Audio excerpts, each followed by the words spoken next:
Guys, you're welcome back to my channel. You're welcome back to with Oluwakolumi. If it's your first time here, you're welcome to this channel. Please don't make it your last. My name is Oluwakolumi, like I said, and I'm a lawyer and IT business analyst currently living in Lagos, Nigeria.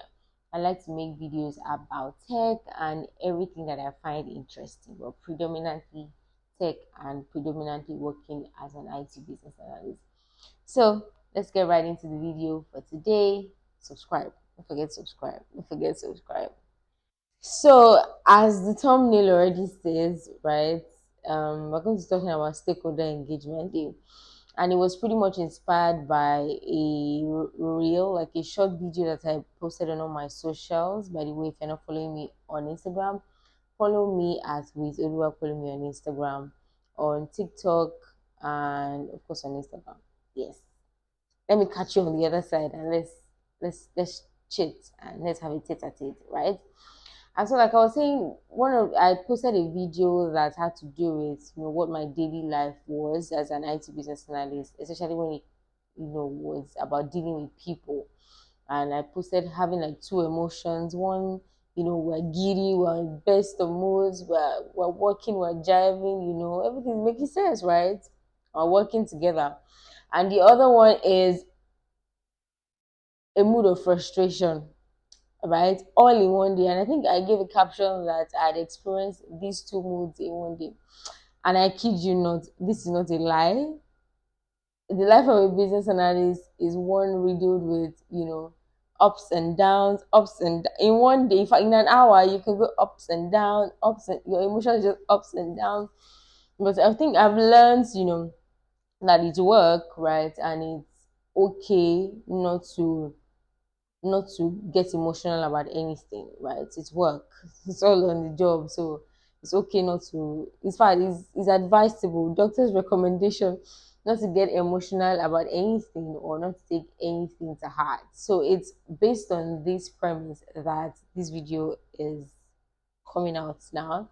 And we're going to be talking about stakeholder engagement. We're not talking about stakeholder management because we're not managing people, but we are engaging people, and it's a pivotal part of an IT business analyst role. You can't do without it.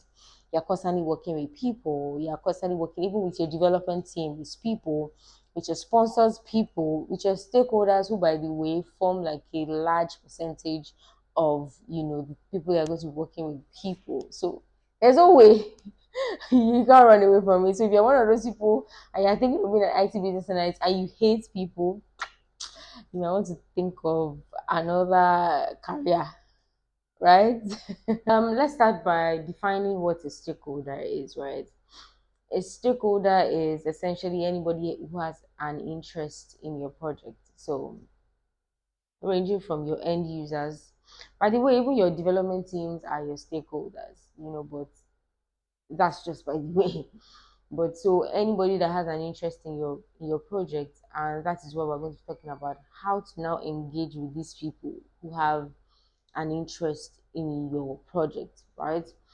So number one would definitely be identifying them. Who are they?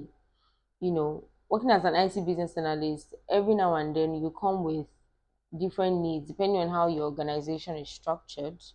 There are people that come to you and say, oh, we need this done, or hi BA, we need this done, So number one, to making a headway, in fact, if you don't identify who these people are, your project is going to be stuck, because you need to identify them to get vital information from them to be able to move forward. You need them to be able to understand what the needs are, what the value this project will be bringing to the organization or to the process that you are automating or that you are making better, what the value is to them.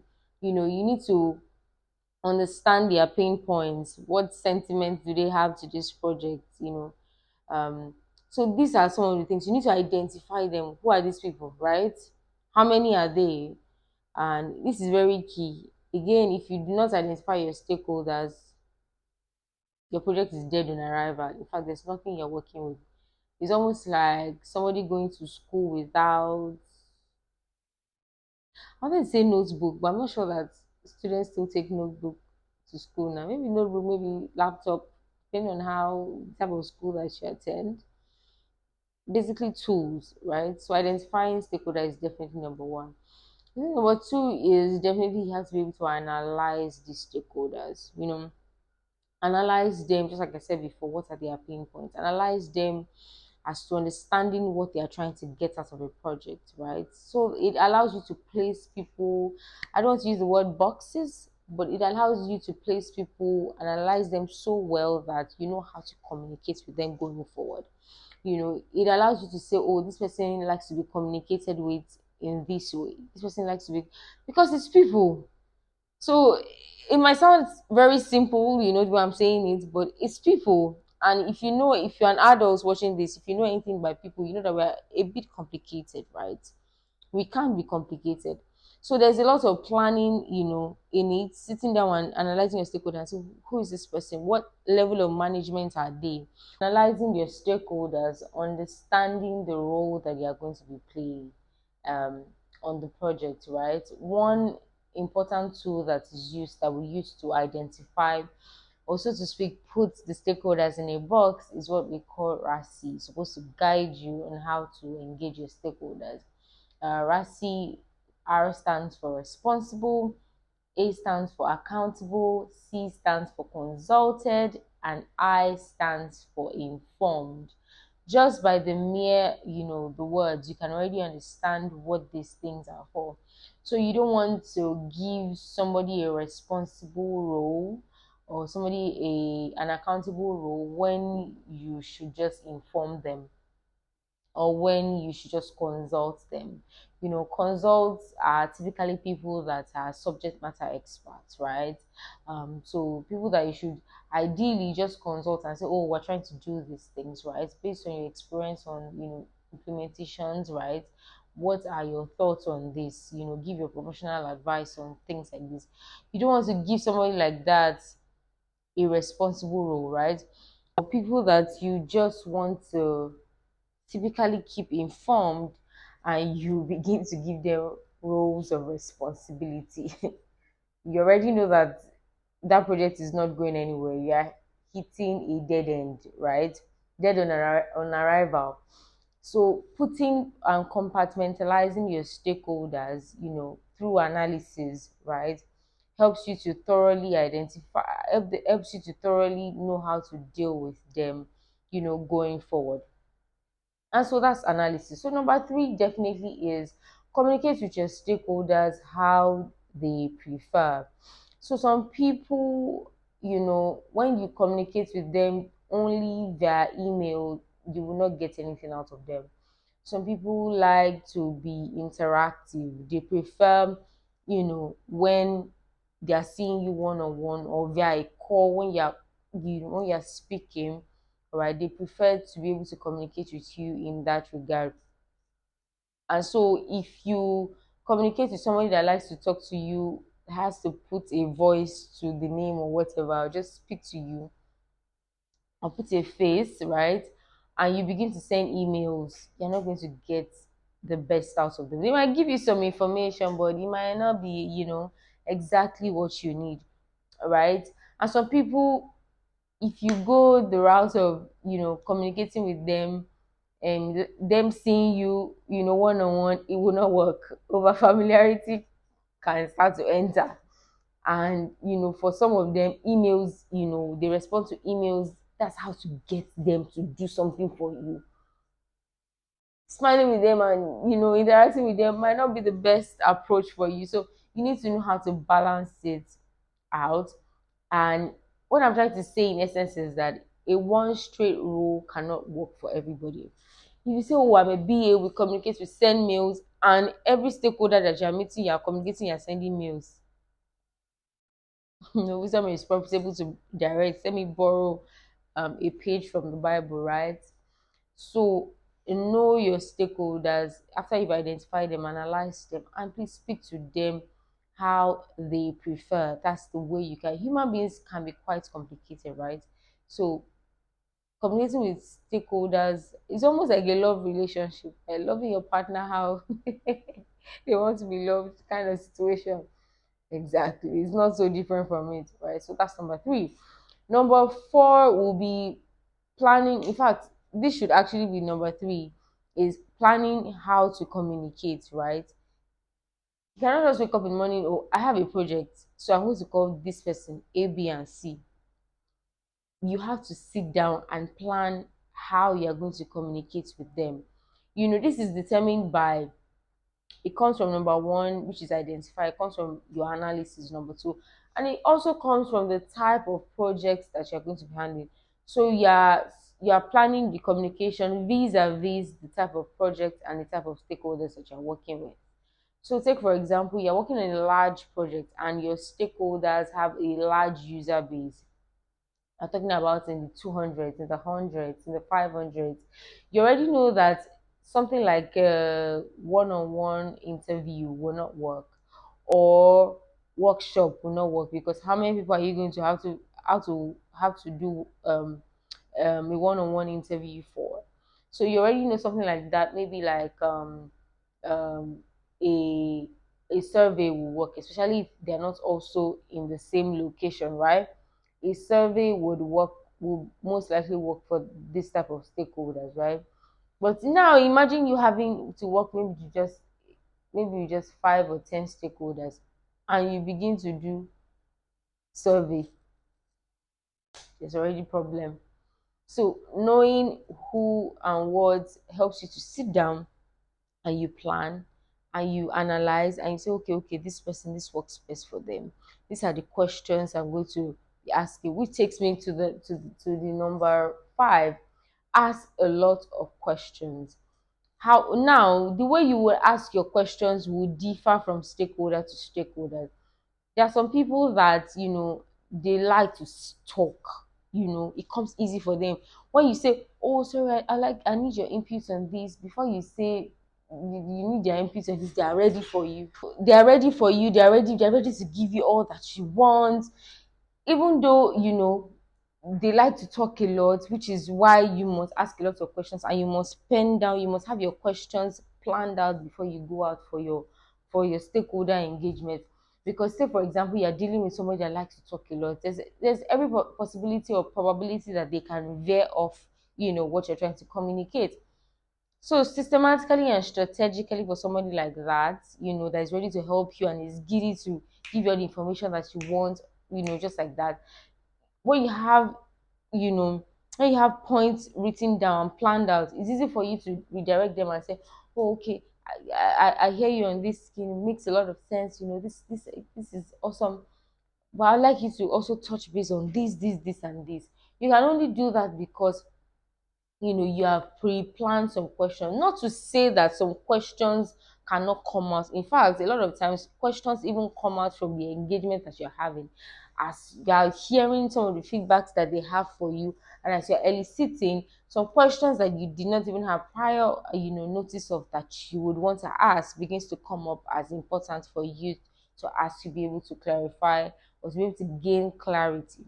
So again, ask questions. And there are some stakeholders that they don't like to talk, right? So you have to, for this type of stakeholder, also you have to nudge them to speak to you, nudge them to, give you what you want. They just need somebody to point them in the right direction. And some of them, they need to be able to see what you're trying to do for them before they can help you. Some of them, you are doing presentations, you are doing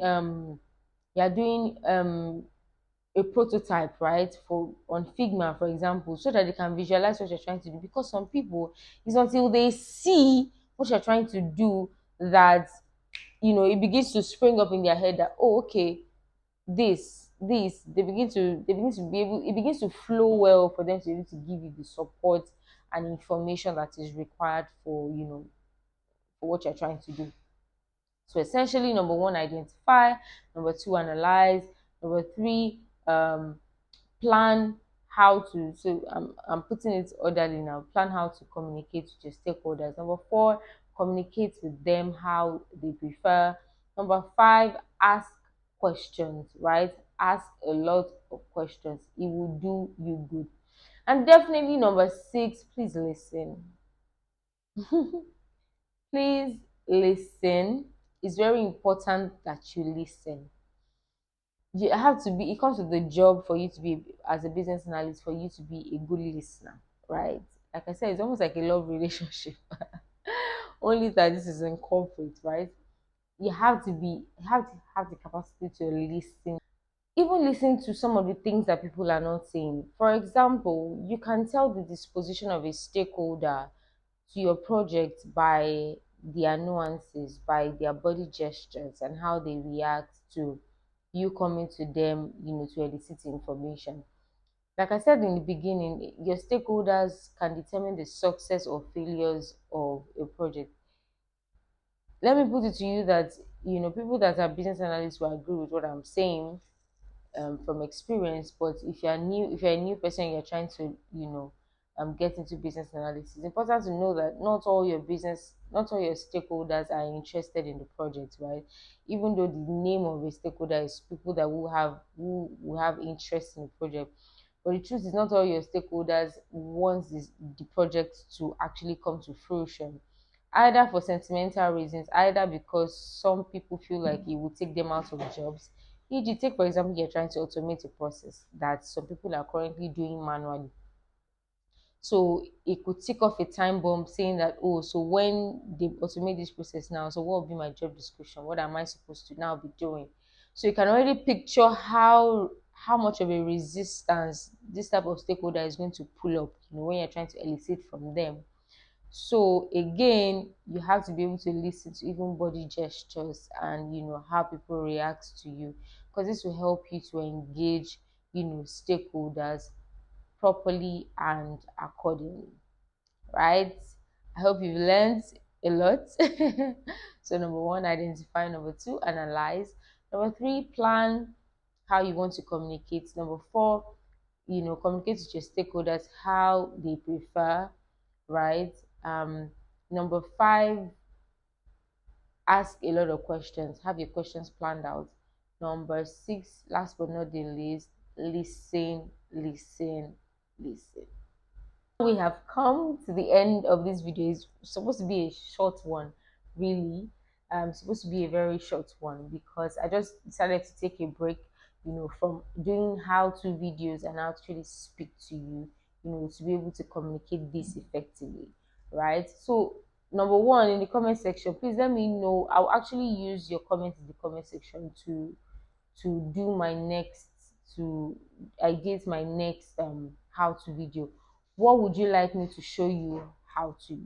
If you are new here, my how to videos are pretty detailed, right? I show you on the laptop, how to do UML diagrams, for example, which is the last video that I posted. If you haven't seen it, I'll put in the description bar for you to see it. So I'll actually use the comment section as a guide into knowing what to film as per how to's next. What type of document, or what type of document would you like me to show you how to create?